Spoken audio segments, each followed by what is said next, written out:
ভগবদ্গীতা প্রথমোধ্যায় অর্জুন বিষাদ ধর্মক্ষেত্রে কুরুক্ষেত্রে সমবেদানুসম মামকা পাণ্ডবা চ কিম অকুর্বত সঞ্জয় উবাচ তিষ্ঠা তু পাণ্ডবানিকং বরুদ্ধ ধনুস্তরা আচার্য উপসঙ্গম রাজবচনম অব্রবীৎ পশ্যগীতা পাণ্ডুপুত্রাচার্য চ মম। শ্রীমদ্ ভগবদ্গীতায় 18 অধ্যায়ে 66 নং শ্লোকে বলেছেন যে সর্বোত্তমান কর্তাচ্য মামেকং শরণং ব্রজ অহং তং সর্ব পাপ প্রবক্ষয়িমাশুচ। সকল ধর্ম পরিত্যাগ করি কেবলমাত্র আমার শরণাগত হও, আমি তোমাকে সমস্ত পাপ থেকে মুক্ত করব, সব করিও না।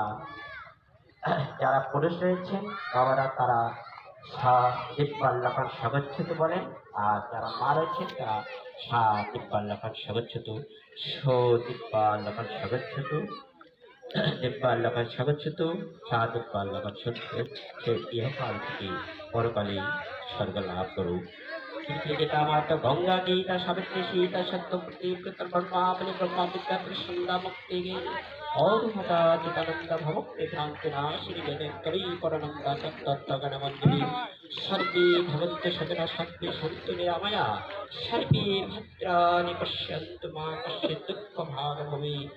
সকলে সুখী হোক, সকলে রক্ষিত হোক, সকলে মঙ্গল লাভ করুক, কেউ যেন দুঃখ ভোগ না করে। ওম শান্তি, ওম শান্তি, ওম শান্তি। বাবারা জয় ধ্বনি দেবেন, বাবারা কেউ উলুধ্বনি দেবেন। জয় জয় রাধা।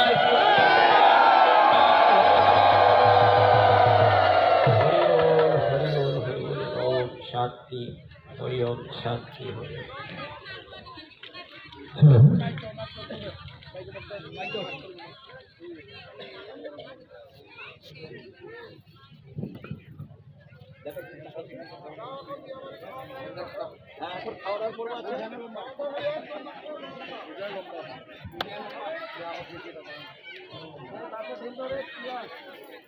এটা তো একটা ভাগ্যের